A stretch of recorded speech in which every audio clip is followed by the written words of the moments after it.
It began with silence. The silence of the Atlantic, wide, cold, indifferent.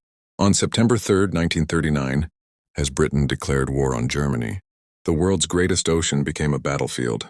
For centuries, Britain's survival had depended on the sea. Everything food, weapons, fuel, and hope came across the Atlantic. Yet now an invisible enemy lurked beneath the waves. Germany's U-boats, sleek and deadly, had a single mission: to cut the lifelines that kept Britain alive. In the words of Prime Minister Winston Churchill, "The only thing that ever really frightened me during the war was the U-boat peril." From that moment, the Battle of the Atlantic had begun a struggle that would last nearly 6 years, cost tens of thousands of lives, and determine the fate of the entire war. Just hours after the declaration of war, the German submarine U-30, commanded by Fritz Julius Lemp, spotted a British passenger liner SS Athenia. Despite standing orders not to attack civilian vessels, Lemp fired. The torpedo struck at 7:40 p.m. The ship shuddered, smoke and debris filled the air. Within hours, Athenia sank beneath the waves. 112 people were dead, including civilians from Britain, Ireland, Canada, and the United States. The first casualties of the Battle of the Atlantic were not soldiers, but ordinary passengers, a grim foreshadowing of what was to come. Germany entered the war with fewer than 60 operational submarines.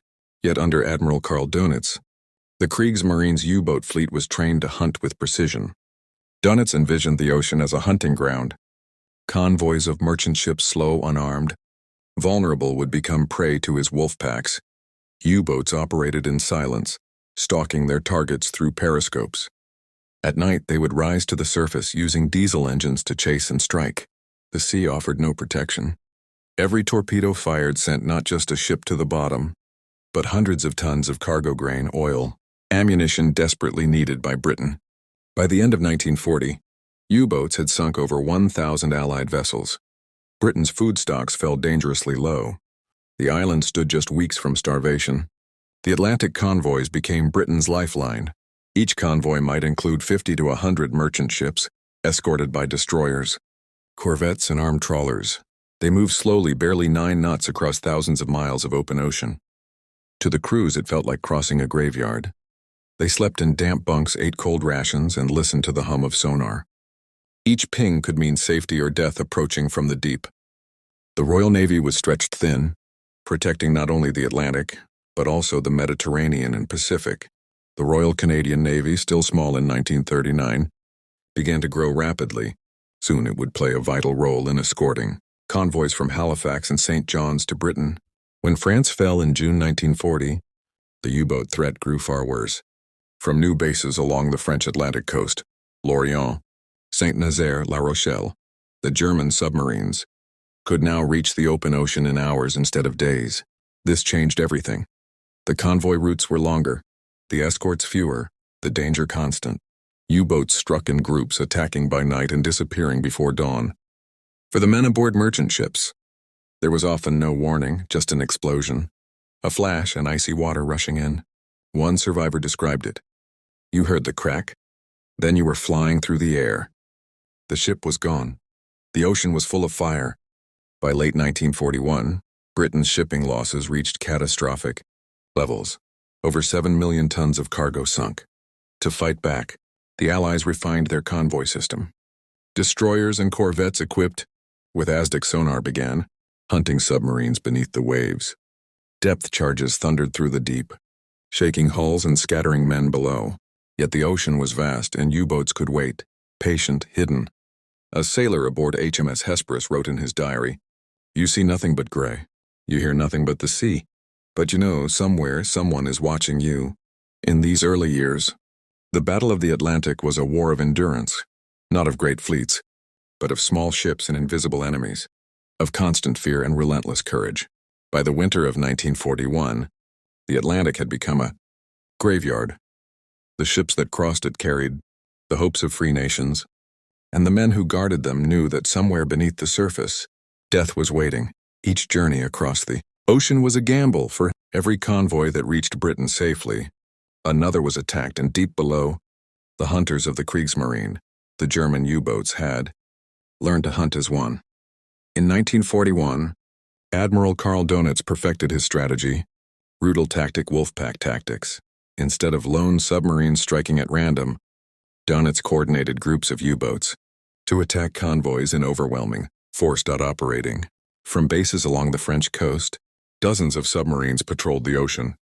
When one sighted a convoy, it radioed others. Soon the pack gathered 6, 10, sometimes 20 boats.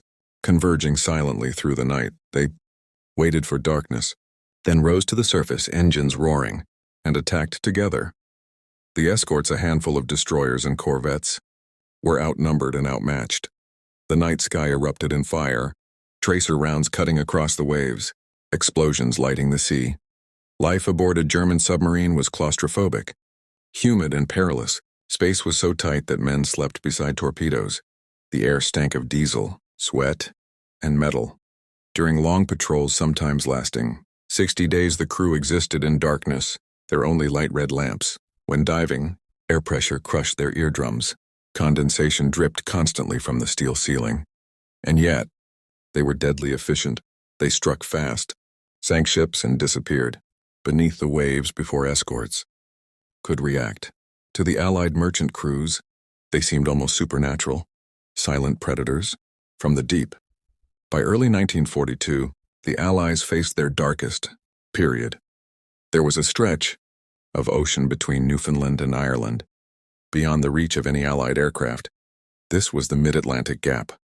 Known by sailors as the Black Pit, convoys entering it were alone, no air cover, no rescue, only the sea. For days, they would sail through fog and rain, knowing that somewhere below, U-boats waited. Each dawn might reveal another empty spot where a ship had been the night before. Survivors of sunken ships floated for hours, sometimes days. In freezing water, few were rescued. A sailor later wrote, "You could hear the cries then. Nothing, only the wind." Between 1941 and 1942, the U-boats ruled the Atlantic. Britain's losses were staggering, over 200 ships in a single year. Convoy after convoy went down in flames. When the United States entered the war after Pearl Harbor, Germany saw opportunity. Admiral Dönitz launched Operation Paukenschlag Drumbeat. 5 U-boats crossed the Atlantic to hunt along the American coast. The results were devastating. From January to July 1942, hundreds of ships were sunk just miles from American shores. At night, coastal cities like New York and Miami glowed with lights, perfect silhouettes for U-boats to target passing ships. The burning tankers were visible from the beaches. Dönitz perfected a method known as Rudel tactic, or Wolfpack tactics. Rather than hunting alone, U-boats would coordinate in groups. When one submarine spotted a convoy, it shadowed it silently while signaling others nearby. Soon, a dozen U-boats might converge from different directions, attacking in waves, night after night. Convoys that had once relied on a handful of escorts now found themselves overwhelmed. Destroyers and corvettes raced back and forth, dropping depth charges into the dark, but often too late. Inside the U-boats, life was hell. The air was foul, a mix of diesel fumes, sweat, and stale bread. Condensation dripped constantly from the ceiling. There was no room to stand upright, and the men slept wherever they could, on torpedoes, in the narrow passages, or sharing bunks in shifts. Fresh food ran out within days. The crew lived on canned meat and hard biscuits. They rarely bathed, and by the end of a patrol, their skin was raw with salt and oil. But despite the misery, morale remained high. They believed they were turning the tide of the war. When they returned to port, they were greeted as heroes. The U-boat pens in Lorient and Saint-Nazaire echoed with cheers and music. Posters declared them the Knights of the Deep. Yet behind the triumph, few realized that the hunters would soon become the hunted.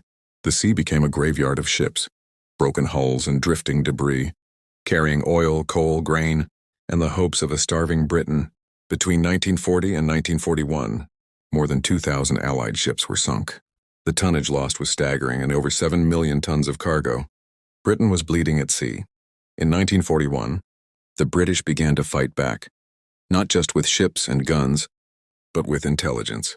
At Bletchley Park, a secret team of mathematicians and cryptanalysts, led by Alan Turing, worked tirelessly to crack the German naval codes encrypted by the Enigma machine.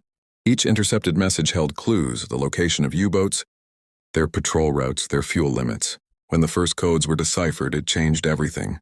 For the first time, Allied convoys could be redirected around the danger zones. The hunters were unknowingly chasing empty seas. Soft piano music fades in, a tone of hope. Meanwhile, technology began to shift the balance.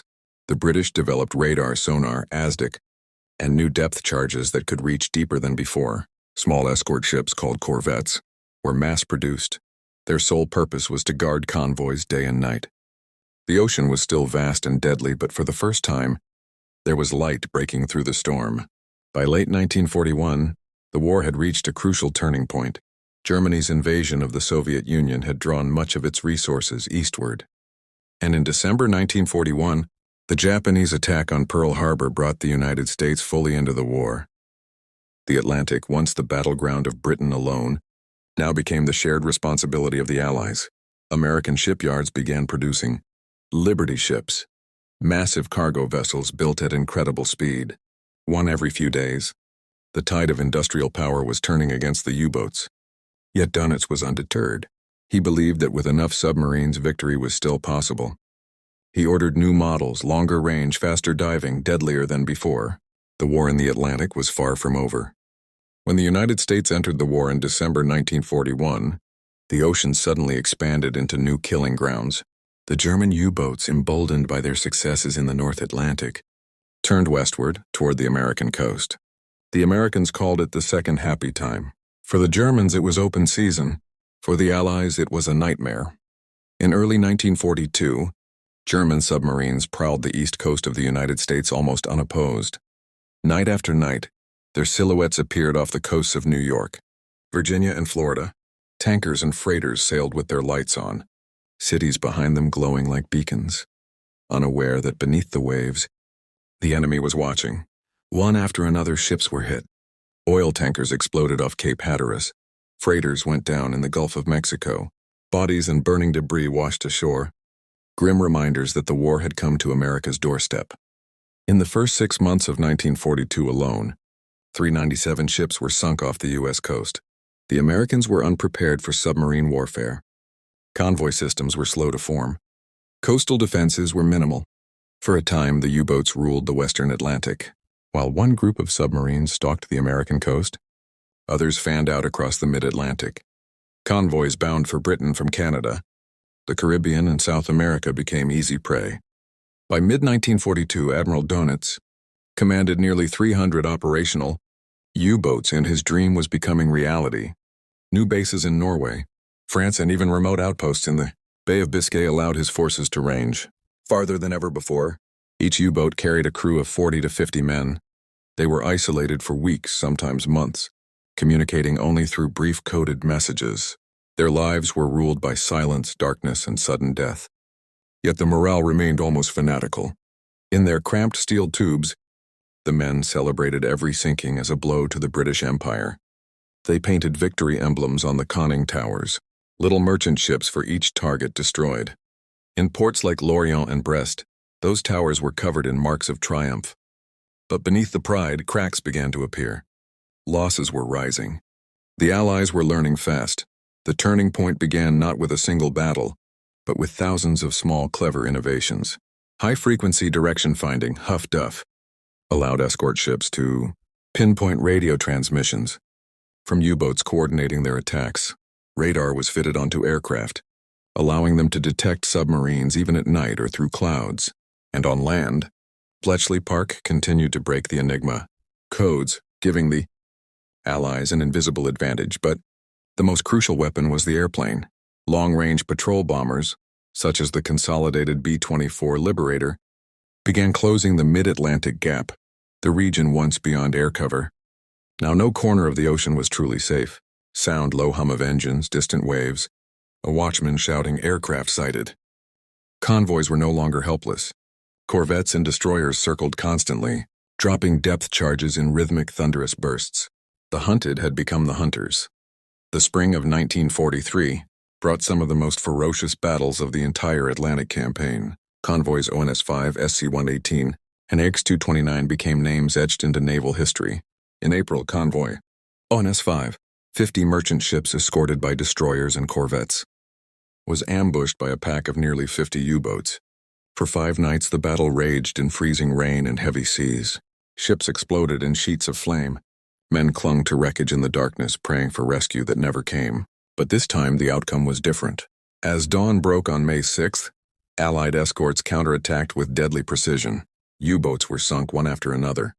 When the smoke cleared, 6 Allied ships were lost and but 7 U-boats were destroyed.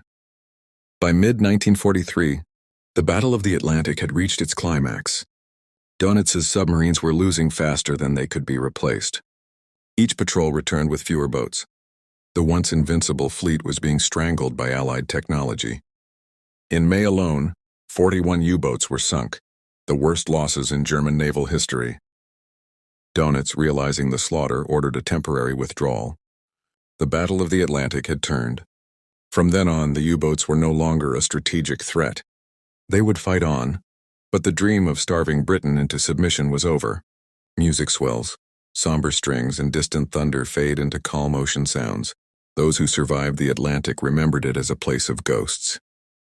The sea swallowed not only ships, but the stories of thousands of men, merchant sailors, naval crews, and submarine officers alike. For every merchant sailor lost, a U-boat crew often perished in return. The ocean showed mercy to no one. In the end, more than 3,500 Allied ships and 175 warships were sunk. The Germans lost over 780 U-boats, 3/4 of their fleet, and 28,000 submariners. It was the highest casualty rate of any branch in the German military. But out of that sacrifice, victory at sea was secured. The convoys would continue to sail, bringing supplies, tanks, and men that would one day liberate Europe. By the beginning of 1945, the war that had once seemed endless was nearing its final chapter. Across Europe, Allied forces advanced from the west and the Soviet armies closed in from the east. The once mighty Third Reich was collapsing under its own weight. And beneath the Atlantic, the last survivors of Germany's U-boat fleet were still fighting a war that could no longer be won, the final voyages. In the early months of 1945, the oceans were quieter than they had been in years. Most of the great convoy battles were over. But scattered across the North Atlantic, a few remaining U-boats continued their lonely patrols. They were hunted relentlessly by Allied destroyers, aircraft, and radar systems that could track them even through storms. Many U-boats never returned to port. Others were sunk before they could even reach their patrol zones. In the darkness of the deep, the submariners listened to the steady beat of sonar, the heartbeat of their hunters. They knew the sound meant death was coming. Still, they stayed at their posts, guiding their ships through the silent blackness, holding to orders that no longer had meaning. One German officer would later recall, "We no longer fought for victory. We fought because we had nothing else left to do." The collapse of the Kriegsmarine. By April 1945, Admiral Karl Dönitz, the architect of the U-boat campaign, had been appointed as Hitler's successor after the Führer's suicide in his Berlin bunker. Dönitz governed briefly from Flensburg, near the Danish border, leading what remained of the German Navy. His first order was not of conquest but of surrender. He knew that to continue the fight was madness. Thousands of sailors were still at sea, young men barely in their 20s, trapped in a war already lost. And so on May 4, 1945, from the port of Lüneburg Heath, Dönitz sent a message across the airwaves. All U-boats cease operations immediately. Surface and surrender to Allied forces. Across the Atlantic, hundreds of submarines rose from the depths like ghosts surfacing. After years of silence, they flew black flags of surrender, their crews standing at attention on deck, pale and exhausted. For the first time in 6 years, the ocean was quiet. Operation Deadlight. After Germany's surrender, the Allies faced a question. What should be done with the vast fleet of captured U-boats and over 150 operational vessels, many still seaworthy? The answer came swiftly. In late 1945, under Operation Deadlight, the British Royal Navy began systematically scuttling the surrendered submarines off the coast of Northern Ireland. Each U-boat was towed out to sea, stripped of valuable equipment, and sunk by gunfire or explosives. For weeks, the horizon was dotted with smoking towers and sinking hulls. The iron wolves of the Atlantic, once the terror of the seas, vanished beneath the waves forever. But victory at sea came at a terrible cost. Each convoy crossing still risked disaster. Each submarine lost meant 50 young men gone to the depths. Survivors from both sides described the ocean as an indifferent killer. It did not care for flags or causes, only for the cold pull of gravity and the endless dark. Merchant sailors, often civilians with minimal training, faced the same terror as naval officers. They endured storms, fires, and the sight of friends vanishing beneath the waves. For every ship that reached port, dozens were lost in the early years. By 1944, however, the balance had shifted decisively. Convoys now arrived safely in Britain with regularity. Supplies flowed once again: food, oil, weapons, and the troops who would one day land on the beaches of Normandy. In Germany, Admiral Karl Dönitz refused to surrender his dream. He ordered the development of a new generation of submarines, the type Duxtiwund Electroboot. It was faster, quieter, and able to remain submerged far longer than any before. In theory, it could have reversed the war at sea, but it came too late. By the time the first electroboats were ready in 1945, Germany's industrial heart was in ruins. Allied bombers had destroyed the shipyards, oil reserves, and rail networks needed to deploy them. The Atlantic had already been lost. Dönitz would later say, "We fought with courage, but against time, against numbers, and against the skies themselves." With control of the Atlantic secured, the Allies could finally prepare for the invasion of Europe. In early 1944, convoys carried vast quantities of men and material across the ocean: tanks, jeeps, rations, and landing craft, destined for the D-Day beaches. Every soldier who stormed Normandy owed his chance of survival to the sailors and airmen who had won the long, bitter struggle beneath the waves. Without the Battle of the Atlantic, there would have been no Overlord, no liberation, and no victory in Europe. A distant sound of waves, merging into the roar of engines and transitioning from ocean to the skies over Normandy. By the summer of 1943, the tide of war had turned. The U-boats that once prowled the seas with confidence were now being hunted with relentless precision. The hunters had become the hunted. The Allies had learned every lesson the hard way. From the ashes of convoys lost and ships sunk, a vast war machine had risen, one built on coordination, intelligence, and unyielding resolve. The true change came from above. By 1943, aircraft had become the deadliest weapon against submarines. From Iceland to Newfoundland, from Northern Ireland to the Azores, new air bases had been constructed, closing the infamous mid-Atlantic gap, that deadly stretch of ocean once unreachable by Allied planes. Now long-range patrols of B-24 Liberators, Sunderlands, and Catalina flying boats roamed the skies day and night. Each aircraft carried radar, depth charges, and homing torpedoes. When a U-boat surfaced to recharge its batteries, it risked detection within minutes. A black speck on the horizon might suddenly turn into a roaring engine overhead, followed by explosions and churning foam. The U-boat captains called it the air trap. Even at periscope depth, they could hear the ominous hum of engines circling above. The Atlantic, once a vast hunting ground, was now a cage. The Allies had transformed their defense into an art of synchronization. Every convoy was now guarded by multiple layers of protection: destroyers, corvettes, and escort carriers. Tiny aircraft carriers, known as baby flat tops, carried a handful of fighter bombers that could patrol the convoy's perimeter. At the same time, radar picket ships detected surface contacts miles away, while sonar operators listened through headphones for the faintest echo of a submarine. Contact. Bearing 045 degrees, range 200 yards. Depth charges rolled off the stern, spinning, whistling, and vanishing beneath the waves. Moments later, the ocean erupted with white foam. Sometimes an oil slick rose to the surface, sometimes a shattered hull. More often, there was only silence and uncertainty. Technology became the weapon of victory. The British introduced Lee lights, powerful searchlights mounted beneath patrol bombers that illuminated submarines caught on the surface at night.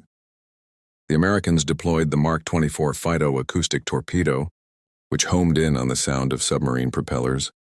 New ASDIC sonar systems could track subs more precisely, even in deep waters. Meanwhile, the cryptanalysts at Bletchley Park achieved their greatest triumph. They cracked the new Triton Enigma code, once thought unbreakable, allowing Allied commanders to know the exact positions of many U-boat patrol lines. The invisible war of mathematics and intelligence had become just as decisive as the war at sea. Soft piano motif underscores the narration, calm, precise, determined. By late 1943, Admiral Dunitz's once proud wolf packs were in retreat. The Atlantic, for years their dominion, was now an open graveyard. The beaches. In those months, the Atlantic seemed lost. The great convoy battles became legend: HX-212, SC-118, and ONS-5 in each. Dozens of ships fought through storms, darkness, and attack. Convoy SC-118, in February 1943, endured 5 days of continuous assault. 8 merchantmen were sunk, but U-boat losses were rising too. For the first time, Allied escorts were beginning to hit back. Effectively, depth charges barrels of TNT, dropped from destroyers, shook the deep with thunder. The shockwaves tore at steel hulls, shattering lights, ripping valves. For U-boat crews, the experience was pure terror. The sound was deafening, each explosion closer than the last. Men clung to pipes as the hull groaned and rivets popped. Some boats never surfaced again. By late 1942, more than 500 Allied ships had been lost, but so had over 80 U-boats. The ocean was devouring. Both hunter and hunted. Every statistic hid human faces. Merchant sailors, often civilians. Young men from Liverpool, Halifax, New York, crossed the Atlantic again and again. They knew the odds. They went anyway. Many died nameless, buried by the sea. A Canadian signal officer later said, "You didn't fear death. You feared being forgotten." Soft, orchestral tone begins. Deep strings hum like the sound of the ocean's depths. When France fell in June 1940, the German Navy suddenly gained access to a new advantage: the French Atlantic ports. Lorient, Brest, Saint-Nazaire, La Rochelle, and Bordeaux. From these harbors, the U-boat fleet could now strike directly into the heart of the Atlantic, without having to sneak through the narrow North Sea. For Admiral Karl Dönitz, the commander of the German submarine force, this was the moment he had been waiting for. He had long dreamed of a vast submarine armada, hundreds of sleek, gray wolves prowling the sea lanes, tearing apart Allied convoys before they could reach Britain. Now, with France subdued, his dream began to take form. Each U-boat was a steel predator. They were small, cramped, damp, and suffocating, but deadly. Their torpedoes, silent and invisible, could turn a cargo ship into a flaming inferno within seconds. The men who crewed them were young, many still in their 20s, and proud to serve in what was considered Germany's elite force. They believed themselves to be invincible hunters of the sea. SFX low hum of engines, sonar pings, waves crashing. At night, the North Atlantic was a world of darkness. The moon would glimmer faintly off the waves as the periscope broke the surface. Through it, the commander would spot his prey, a line of merchant ships, tankers, freighters, troop transports guarded by a handful of destroyers. Then, with a calm whisper, he would give the order. Loss. Torpedoes raced silently beneath the surface. Seconds later, a dull explosion, followed by flames leaping high into the black sky. Sailors screamed. Lifeboats capsized, oil burned across the waves. The Battle of the Atlantic had entered its most terrifying phase. Even today, their remains lie scattered across the seabed, silent monuments to a war fought beneath the surface. When the final tallies were made, the numbers told a story of unimaginable loss. Over 3,500 Allied merchant ships sunk, 75 warships lost, over 36,000 merchant sailors killed, more than 30,000 German submariners. Nearly 75% of all who served never came home. It was the highest death rate of any branch in the war. And yet, amid that tragedy, victory at sea had ensured the survival of nations. Britain had endured, America had supplied, and Europe, though scarred, would rise again. Decades later, divers and historians would find the wrecks, twisted steel shapes resting in the silence of the deep. Some are still upright, their periscopes reaching toward the light that no longer touches them. Inside, the compartments are frozen in time. Gauges, shoes, notebooks, the faint outlines of lives once lived. The ocean does not forget. It holds the memories of every man who fought, who drowned, and who dreamed of returning home. Soft strings swell. A single piano note repeats like a sonar pulse. For those who served in the Battle of the Atlantic, there was no glory, met only duty, fear, and endurance. They were the invisible warriors of the war, unseen, unheard, and uncelebrated. But their courage kept the world alive. In 1945, as peace returned, The convoys once again crossed the Atlantic, but this time, they carried food, medicine, and hope. The same ships that had once brought bombs now brought bread. The ocean, after years of fire and wreckage, became once again a bridge, not a battlefield. Fade to calm ocean waves. The narrator's voice softens to a whisper. For 6 long years, men fought and died for the freedom of the seas. And though the storms have passed, their silence still echoes beneath the waves.